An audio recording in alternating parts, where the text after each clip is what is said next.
What is up, though, Lions fans? It's your boy Motor City Don PM. We're back here on the ones and the twos, the threes and the fours. All the numbers, you already know what it is. This is your NFC North report for the Detroit Lions, and the Motor City Cats are indeed back at it. We came to give you stats, not none of that static. Whatever you do, make sure you keep your Lions news pragmatic.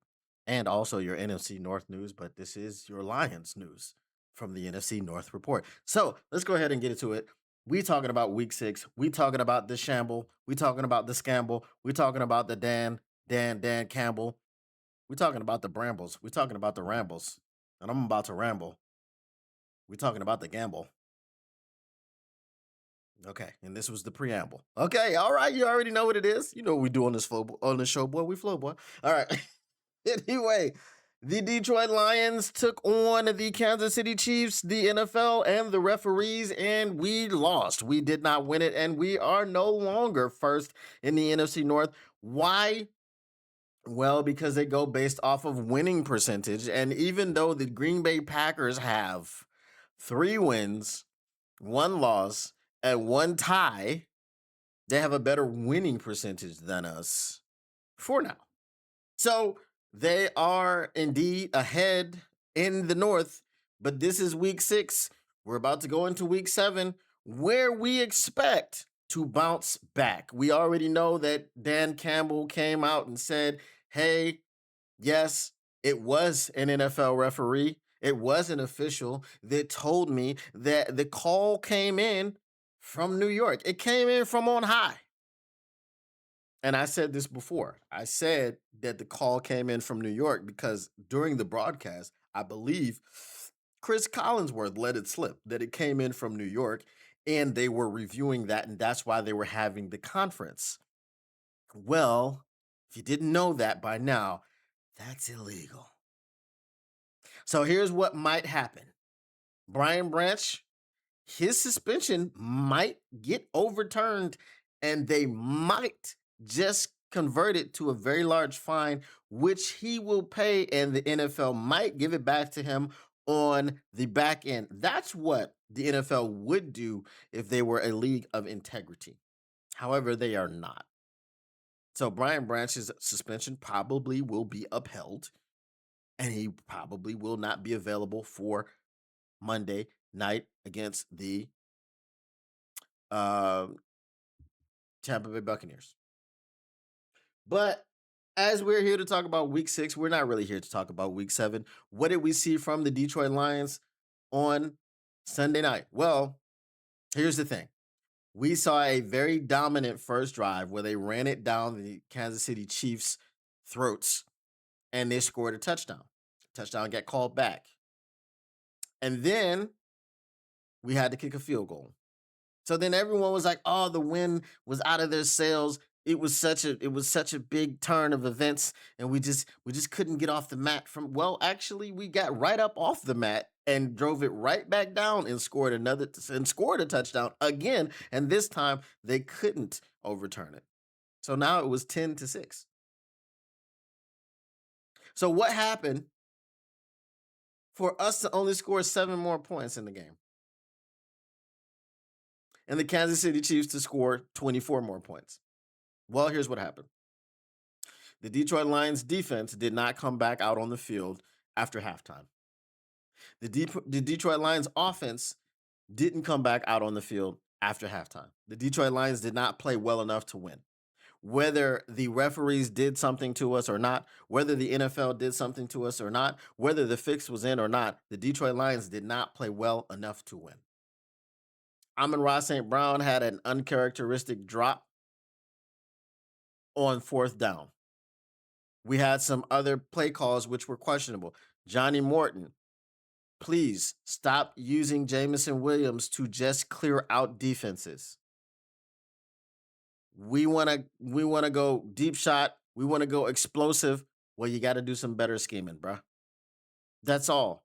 I don't want to hear anything else.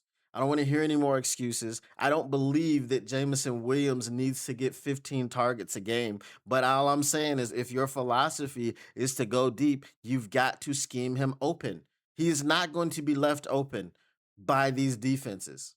The defenses are allocating 2 and 3 players to him every single play that there is a pass because they don't want him going deep. So you got to put him in different situations for him to go deep. If you want to take the top off of a defense, if you want to stretch out a defense, that's what you're going to have to do. Because I will tell you what, the 35 points a game that the Detroit Lions offense scores, it did not look like there was a 35 point per game offense on that field in Arrowhead. If there was one, it looked like they were wearing red because they scored 30 and we scored 17. The running game has not been what it was last season. Jahmyr Gibbs has one 100-yard game this season. David Montgomery has become the forgotten man this season.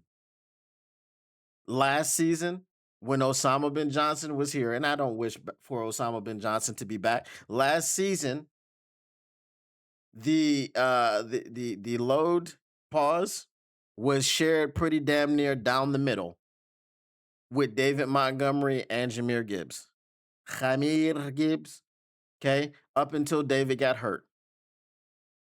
Up until David got hurt, it was like 51-49 David.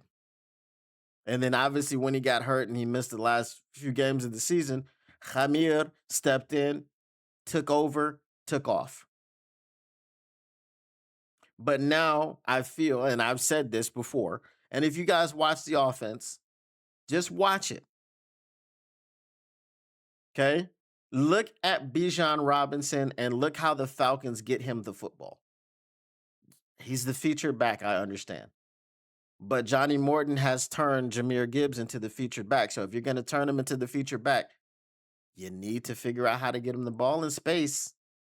I understand David Montgomery and Jahmyr Gibbs can do the same things, but one of them does one thing better than the other. And one of them does another thing better than the other. They're both great between the tackles, but David Montgomery is better. They're both good in space, but Ja is great in space. Do you understand what I'm saying? So you make it look the same, yes, but you need to run more counters, okay? And you need to stop trying to stretch defenses in the NFL out with pitches and screens because it's the NFL. You got to get it extremely blocked up. You have to block the first and the second level of defenders if you are going to try to run a toss in the NFL.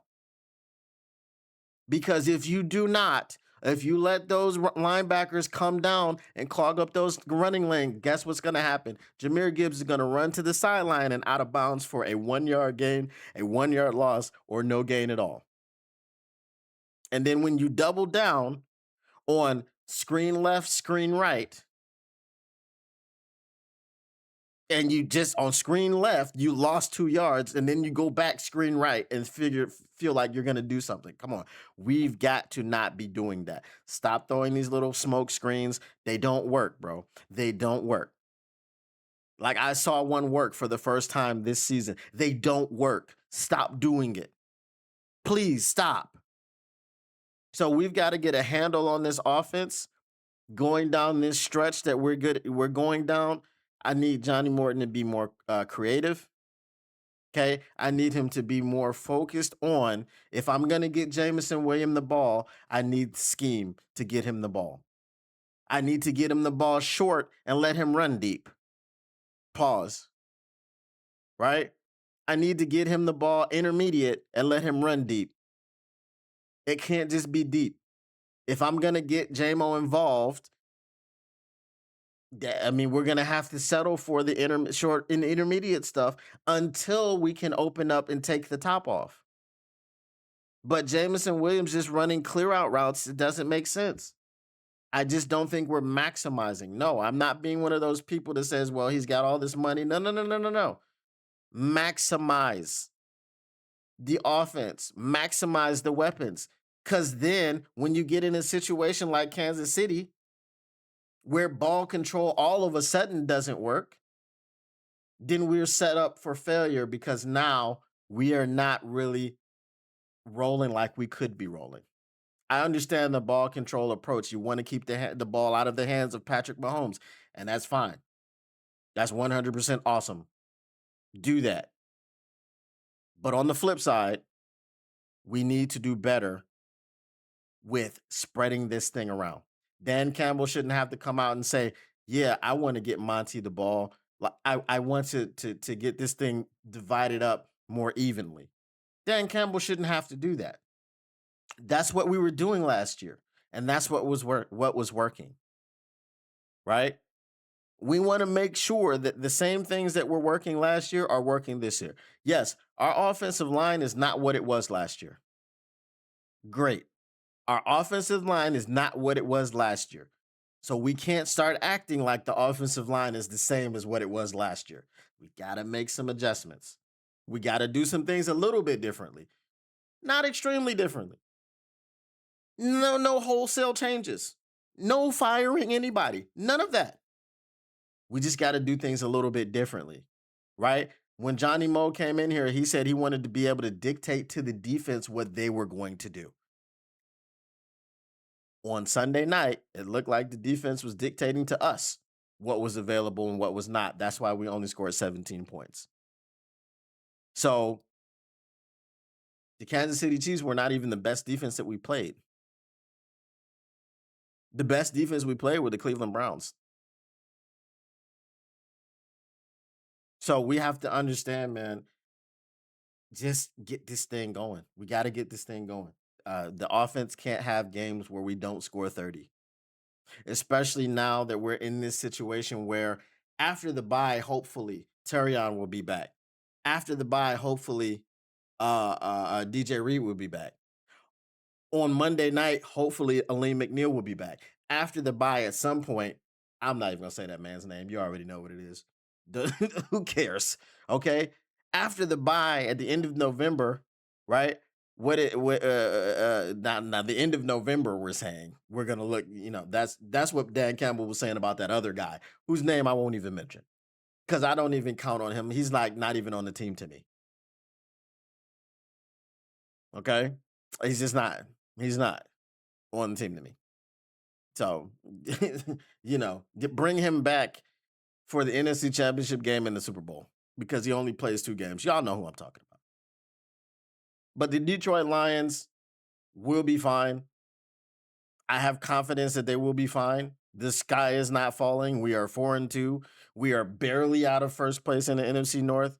And all we need is a Packers loss to whoever the hell they're playing, or a Packers tie, and a Lions win, and the Lions are right back up at the top of the NFC North. It's going to be a seesaw battle, right? It's going to be a teeter-totter battle.